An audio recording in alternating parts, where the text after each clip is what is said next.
Jadi teman-teman menanggapi yang terjadi daripada hal-hal yang ada hari ini seperti isu-isu di Cianjur atau isu kabupaten, isu-isu dari provinsi dan isu-isu dari nasional. Kami bersama Bapak Mumu gitu sebagai dosen yang ada di Fakultas Hukum Universitas Surya Kencana ingin menanggapi terkait dengan hal-hal tersebut. Yang pertama dulu Pak, mengenai nenek-nenek yang difitnah gitu lah secara kasarnya bahwa nenek itu akan atau penculik gitu, penculik seorang anak. Gimana Pak tanggapannya Pak? Baik, terima kasih. Assalamualaikum warahmatullahi wabarakatuh. Waalaikumsalam.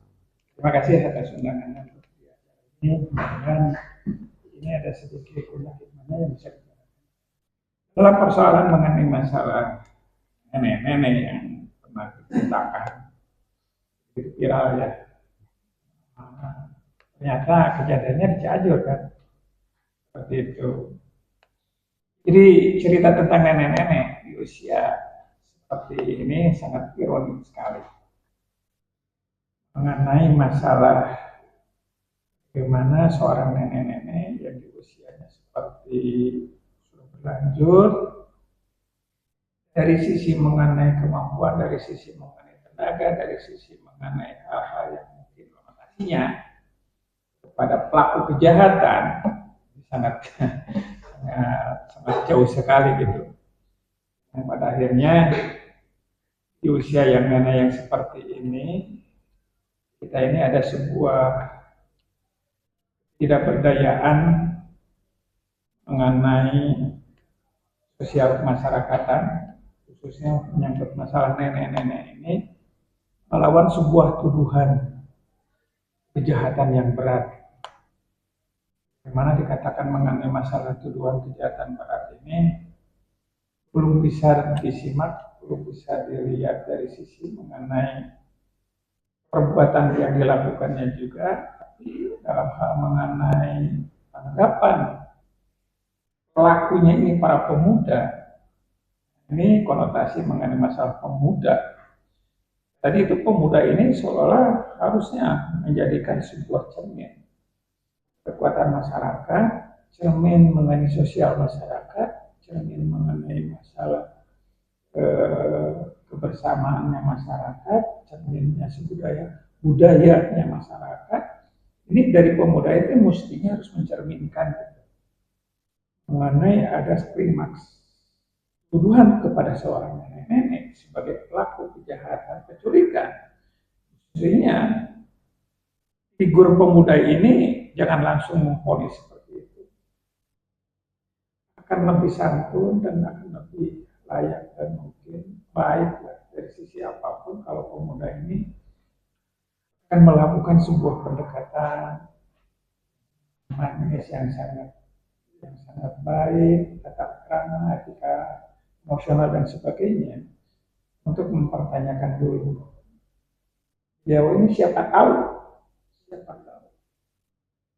Nenek ini satu dalam posisi apakah ini di waktu yang patut enggak? Apakah di siang, di sore, di malam gitu. Kedua yang perlu dipertanyakan itu dan yang perlu kita pahami dan yang perlu pendekatan. Siapa tahu nenek-nenek ini tersesat. Jangan ada sebuah unsur kecurigaan untuk menuduh bahwa dia pelaku kejahatan. Kan hilang tuh. Betul kan? Jadi ada sebuah pergeseran pemuda ini yang ada khususnya yang ada di Cianjur ini, mungkin di wilayah itu, di perkampungan itu ada pergeseran mengenai masalah paradigma pemuda, terutama mengenai masalah etika kesantunan. Sudah mulai pergeseran. Itu akan berimbas. Etika kesantunan ini sudah mulai goyah dan sudah mulai hilang. Pasti itu akan terus ya berembang kepada hal-hal tentang sosial budaya, tentang hukum juga seperti itu. Karena bukan hanya nenek-nenek aja. Mungkin nenek-nenek itu dengan kondisi seperti itu hanya beberapa orang. Tapi andai kata kalau pemuda yang dituduhnya itu, pemuda segar bugar kayak gini, kayaknya sekampung ini bisa mati. Gitu ya. Ya, Pak. Itu tanggapan saya baru-baru dari sisi itu aja. Ya, jadi memang karena teman-teman yang terjadi hari ini ini nenek, yang kasus daripada nenek-nenek ini memang masih belum jelas ya Pak ya, arahnya kemana, lalu fakta yang sebetulnya bagaimana, masih banyak fakta-fakta atau isu-isu burung lah yang belum bisa dibilang fakta gitu. Iya. Jadi artinya nggak perlu dipertegas lagi. Ternyata mengenai masalah kebenaran ini bisa dikesampingkan dan bisa hilang hak-hak orang itu dengan emosional. Betul kan? Sekarang kalau figur yang namanya pemuda, mungkin di kampus ini, mahasiswa ini, Bapak selalu cenderung dan menekankan kepada mahasiswa. Jadilah Anda ini sebagai tokoh, jadilah Anda sebagai figur, gitu kan. Untuk apa? Ya tadi, siapa tahu yang namanya di lapangan, di masyarakat, itu akan muncul bermasalahan tentang karakteristik orang-orang yang berbeda dari sisi usia, ya, dari jenis kelamin dan lain sebagainya seperti itu. Nah sekarang kalau kita perbandingkan, nenek-nenek tadi sudah belum apa-apa dituduh jadi pelaku penculikan, gitu kan? Ya. Tapi kalau seandainya nenek-nenek itu dia lagi mencari sesuap nasi, sekalipun dia itu mengambil sesuatu dari masyarakat, entah itu bentuknya apa, apakah itu barang atau benda atau makanan apa-apa.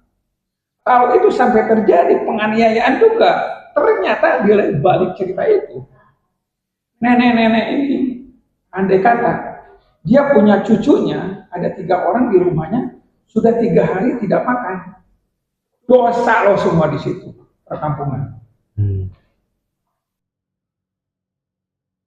Sekarang kalau dari agama coba baca, Anda tafsirkan dan Anda cari mengenai masalah yang itu. Bila mana ada salah satu warga masyarakat di situ sampai kelaparan, itu semua kampung di situ atau dosa loh, menanggung mengenai masalah kesalahannya. Kenapa menelantarkan seperti itu?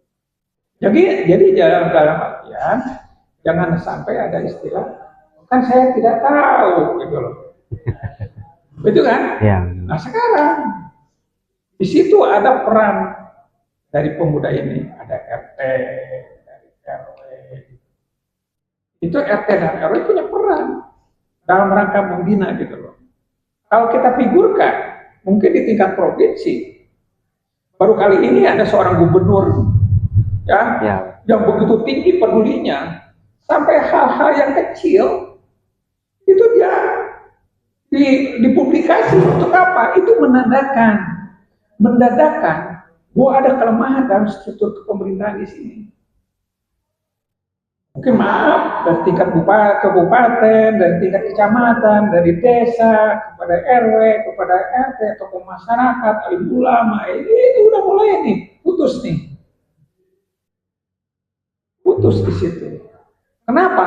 Yang tampil pemuda dengan arogansinya, gimana ceritanya? Dia memiliki sebuah kekuatan, langsung dengan melampiaskan dengan sebuah keemosional. Kan akhirnya rugi semua. Ruginya semua gimana ceritanya? Kejadian mengenai kasus nenek-nenek, ya akhirnya jadi tamparan juga kepada pemerintah kabupaten. Kalau memang itu Cianjur. Jadi ketika ada kejadian seperti itu sudah menunjukkan ada sebuah kecacatan ya Pak ya, yang terjadi di masyarakatnya gitu. Ya, jadi di sini maaf ya, muncullah dari sebuah persoalan tentang perubahan pergeseran ini dari mulai etika, sopan santun, sosial, budaya, akhirnya kepada menyangkut masalah moral. Kenapa? Pada moral, ya paling tidak banyak yang tidak menerima akan atas putusan majelis hakim di sebuah pengadilan dalam menangani kasus tentang korupsi. Korupsi diperbandingkan dengan kasus maling ayam, maling sendal. Maling ayam sendal udah babak belur di polisi 90 tahun, sementara yang koruptor itu yang triliun, yang miliar gitu dengan polisi seperti ini. Kan ini sudah mulai berubah tentang moral-moral. Apakah ini dampaknya kepada pemuda moral bergeser kayak gitu? Ya itu. Karena tanpa sadar elit-elit politik itu sudah memamerkan diri. Sulit memang kalau bicara tentang elit ya Pak ya. Ya, elit politik, elit pemerintah ini udah kalau sudah menampilkan, sudah pamer dengan seperti itu, akhirnya akan berubah kepada kondisi para pemuda. Baik. Kemudian mungkin kita akan lanjut pada pembahasan berikutnya ya Pak ya. Baik. Jadi di saat ini ada kejadian yang cukup unik Pak. Jadi Bapak Deddy Mulyadi gitu selaku daripada kita sebut saja mungkin pemimpin begitu ya, pemimpin dari Jawa Barat.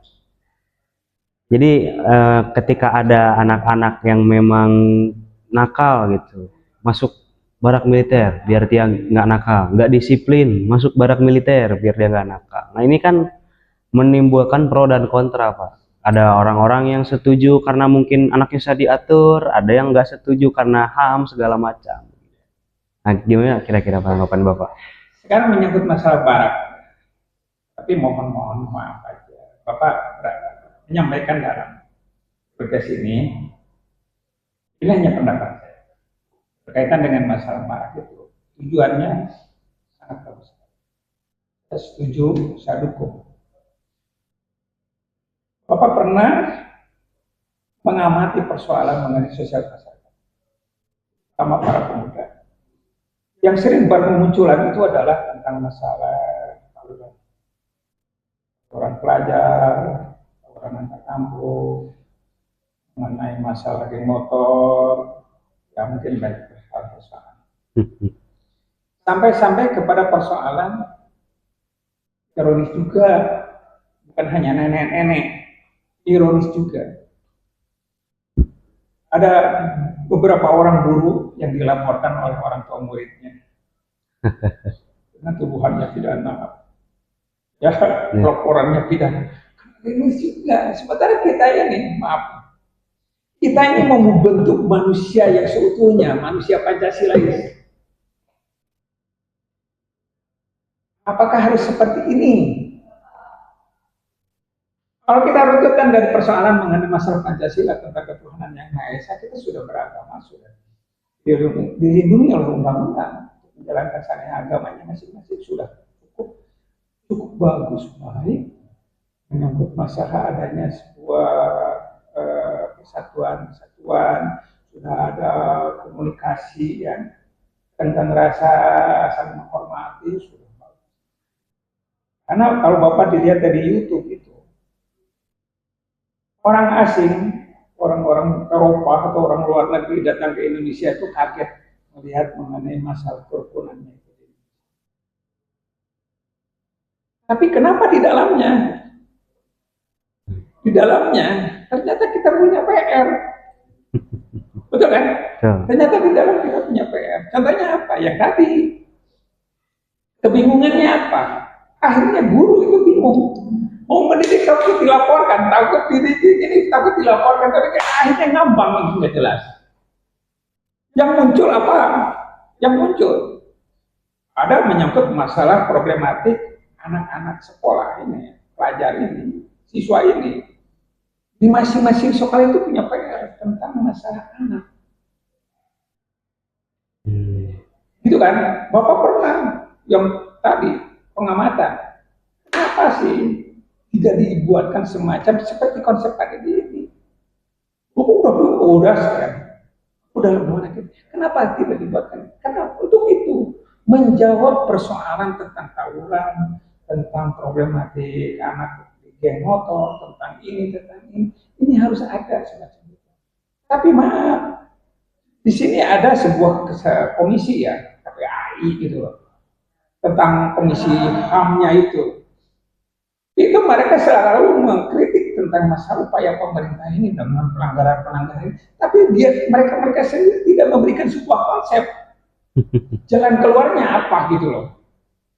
Tapi selalu dengan memberikan sebuah konsep atau penilaian itu salah, itu salah, itu salah. Kenapa gitu? Memberikan solusi jalan keluar nggak ada. Pemerintah saat ini ya saya sangat salut dan setuju sekali dengan persepsi Pak. Jadi mudah-mudahan semua elemen masyarakat dari kelas elit politik, pemerintahan, dan sampai kepada masyarakat individual seperti ini, berikanlah peluang dan kesempatan, mudah-mudahan kita dukung ini tentang para ini punya nilai-nilai yang tadi menjelmakan manusia-manusia Pancasila. Gitu loh. Katanya Indonesia ini sopan santunnya sangat tersohor kemana-mana. Ayo kita buktikan kesopannya itu yang bagaimana. Ya. Tapi kenapa ada nenek-nenek itu dulu hajar-hajar seperti itu? Ini sebuah kecacatan juga lah gitu. Itu kan ya. Yeah. Tapi insya Allah barangkali tujuan daripada Pak Dedi pemerintah provinsi ini dengan TNI Angkatan Darat ini, Anda sebagai mahasiswa tanya apa sih maksud tujuan menyelenggarakan bela negara?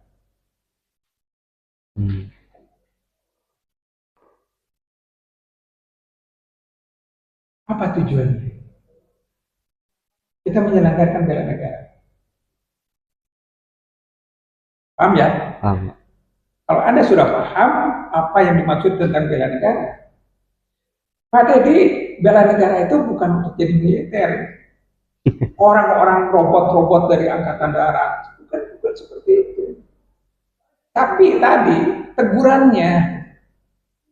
tegurannya melalui pendidikan. Gitu kan? Ada sendiri pada waktu memberikan sebuah konsep tentang bela negara di kampus seperti ini kepada mahasiswa baru, itu kan ada tujuannya.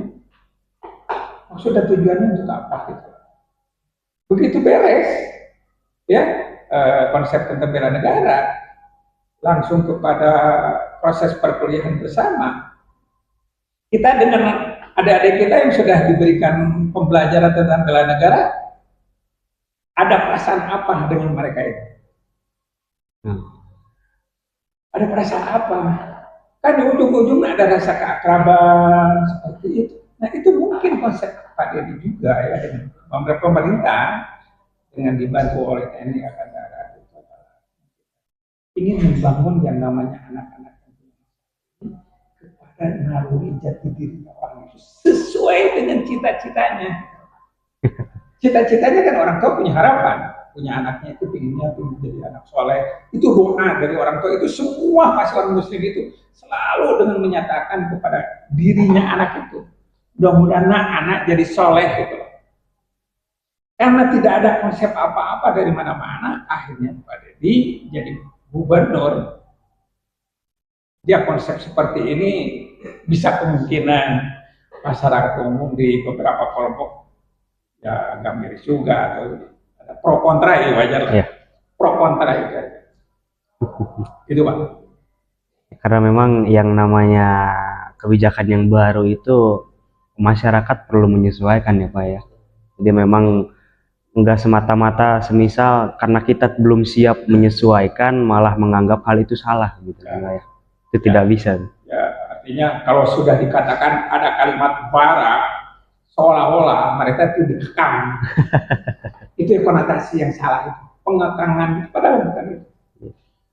Kenapa? Pada waktu di barat mereka diberikan pembelajaran dari sisi mengenai nilai-nilai moral itu bagaimana, kesantunan itu yang bagaimana, tujuan-tujuan pendidikan itu bagaimana. Itu dikembalikan lagi dari hati-hati yang perasaannya dulunya itu menentang keras kayak ini. Itu tujuannya adalah dikembalikan lagi. Aman cek paribasa nama Sunda nama ya, direhabilitasi. orang pengguna-pengguna gitu. Kan ini bukan kasus itu. Ya. Ini hanya menyangkut kenakalan anak pada waktu dia lagi sekolah, kenakalan pada waktu dia jadi program apa, geng motor atau apa ya, itu rehabilitasi mengenai mental. Masalahnya apa? Ada contoh-contoh kasus yang mungkin kadang-kadang kewalahan juga ya penegak hukum di polisi Oh, ya. menghadapi karakteristik mengenai masyarakat yang lagi demo, hiporianya seperti itu, emosinya seperti itu, yang pada akhirnya di depan itu siapa? Para penegak hukum atau aparat di situ sudah tidak dilihat lagi dia sebagai penegak hukum atau aparat hukum, hajar aja. Nah ini juga kan kalau terus-terusan dibiarkan, khawatir gitu loh. Ini bisa pecah nih bangsa kita ini dengan karakter. Kenapa? Informasi mengenai media elektronik dari luar negeri itu sudah di genggaman anak-anak, perkelahian atau apa sudah digenggam. Itu ya. Ya. Itu.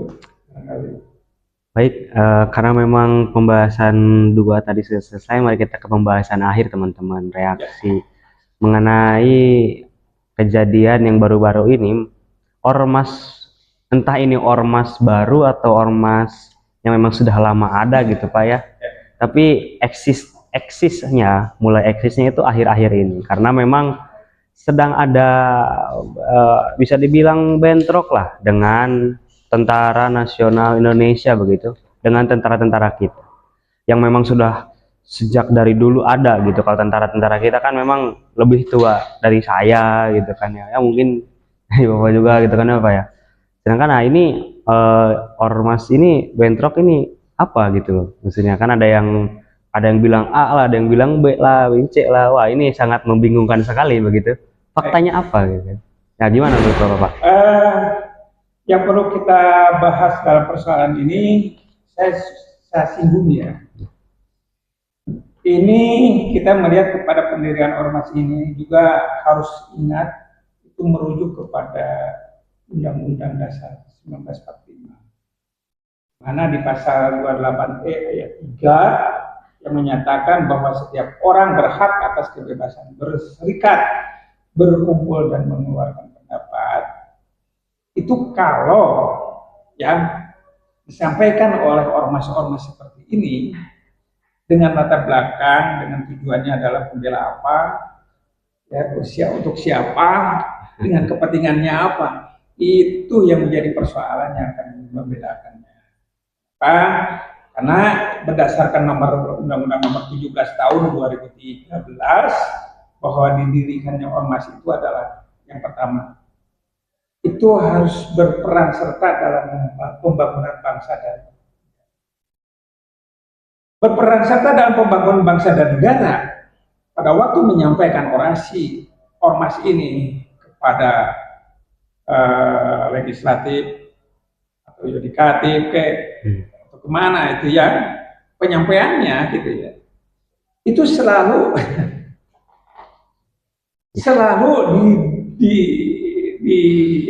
selalu didorong dengan ada rasa emosi. Emosionalnya ini itu yang menjadikan kekhawatiran pemerintah ini dari sejak dulu tentang penyampaian. Mungkin dari dulu-dulunya ormas itu masih ada kesantunan, tata etikanya ada, gitu ya. Tapi kesininya sudah berubah lagi gitu paradigmanya, gayanya, caranya gitu. Tapi yang lebih-lebih lagi barangkali memang yang patut kita semua orang, semua masyarakat, elemen masyarakat, baik itu pemerintah atau masyarakat yang lain juga. Bila mana muncul tentang ormas itu ada satu bisa diuntungkan, tapi yang lebih banyak itu adalah yang dirugikan. Gitu ya.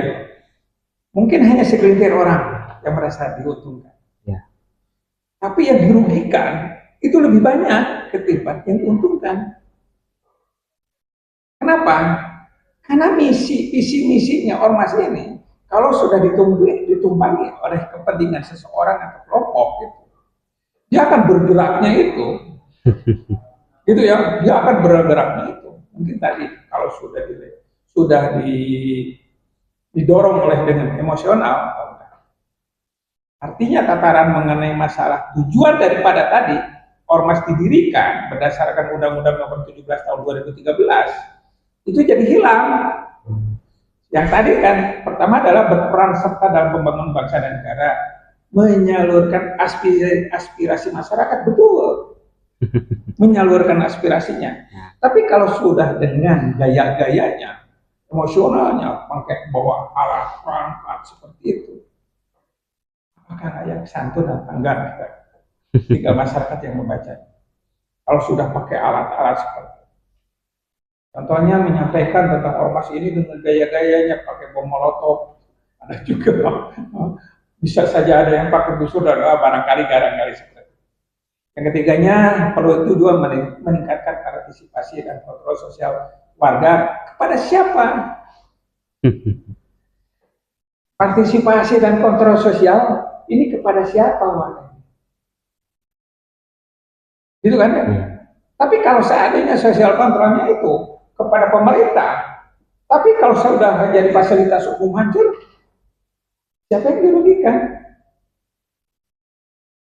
Gitu, siapa yang dirugikan dalam persoalannya? Tapi kalau sekarang kalau sudah ada orang-orangnya, maaf aja, kalau ormas-ormas ini bisa bergerak begitu hebat dan bisa begitu banyaknya itu kan, kalau tanpa ada dibantu oleh biaya atau dana ya mana mau Ya. gitu kan. Tapi kalau sudah ormas ini dibiayai, ada penyantun dana dan sebagainya, artinya sesuai dengan amanat Undang-Undang Nomor 17 Tahun 2003 yang sudah diberkati oleh Perpu yang ini Perpu dengan pengganti perubahan undang-undang itu. Ternyata akhirnya jadi bergeser gitu kan. Bukan kepada yang tadi sesuai dengan amanat undang-undang. Itu. Sekarang pemerintah mau mencabut hak pemerintah. Kenapa pemerintah mencabut tentang masalah ormas-ormas itu? Mungkin pandangannya, pemikirannya tadi terlalu beringas, terlalu nekat atau terlalu apa gitu. Tidak melalui prosedur-prosedur yang tadi sangat simpatik ya, sangat baik, tidak mengganggu masyarakat umum dan sebagainya. Karena, ya, karena memang yang namanya organisasi masyarakat ini, ya mungkin itu sebutnya ormas saja ya Pak ya, tidak menyebut secara eksplisit begitu, karena mungkin ya yang penonton juga pasti tahu lah yang kita maksud lah, gitu kan. Karena memang uh, ya mereka sangat menakutkan lah memang gaya-gayanya itu Pak ya, sangat mengerikan kalau dibanding kita dengan rakyat sipil. Ya kita bisa apa gitu sebagai rakyat sipil Pak kira-kira? Biasanya kalau ada pergerakan dari ormas, minimal aja pengendara baik motor maupun mobil ada rasa takut. Kenapa masyarakat pengendara motor, mobil atau rumah-rumah sekitar yang tempat itu merasa takut? Kalau tidak ormasnya beringas. Ya, cuman keberingasan ini punya alasan juga ormas. Punya alasan. Kenapa? Mungkin bisa saja ormas yang bergerak seperti ini tujuannya adalah ini tidak ditanggapi baik, tidak proses cepatnya dengan benar atau bagaimana, seolah-olah ormas ini diabaikan suara masyarakat. Jadi seperti itu. Makanya tadi dari pemuda kembali kepada ormas ini kan tetap karakteristik ini kalau sudah berubah dari sisi etika, moral dan sebagainya akan bergeser, akan menggeser tatanan mengenai kemasyarakatan. Ya budaya sampai hukum juga itu akan bergeser. Keamanan juga pasti akan bergeser. Contohnya apa? Kenapa pada waktu ormas bergerak menyampaikan pendapat aspirasinya seperti itu, aparat keamanan harus pakai senjata lengkap. Mungkin karena waktu memang sudah lewat daripada yang seharusnya, Pak. Karena mungkin sangat asik sekali ya kita membahas isu-isu yang ada seperti ini gitu. Tapi ya gimana lagi, yang namanya manusia punya kepentingan pribadi gitu ya Pak ya. Tapi ada sedikit lagi tentang kedudukan ormas ini. Oh iya, bagaimana? Ormas ini sendiri itu sebenarnya diakui secara sah oleh negara. Oh iya. Ya diakui karena sudah ada undang-undangnya gitu yang mengatur tentang masalah ormas ini. Mana ormas ini sudah tujuannya tadi dia harus berperan, menyalurkan, meningkatkan dan sebagainya seperti itu. Ada. Tapi jangan sampai mengenai kedudukan ormas ini bertentangan dengan undang-undang yang undang-undang dasar 45 itu sesuai pasal 28E itu. Ya, pasal 28E ayat 3 ini jangan sampai seperti itu. Kan disirat tersurat dan tersirat mengenai masalah undang-undang dasarnya itu menyebutkan bahwa setiap orang berhak atas kebebasan berserikat, berkumpul dan mengeluarkan artinya. Betul, ormas itu diakui oleh negara. Tapi di sisi lain mengenai masalah ormas juga sebagai subjek hukum ya sebagai subjek hukum non pemerintah itu tidak di bawah struktur pemerintahan, tidak di bawah struktur pemerintahan, gitu ya. Tapi dia tunduk pada hukum nasional. Gitu. Tapi juga ada yang bisa, ada yang berbadan hukum, ada juga yang tidak berbadan hukum.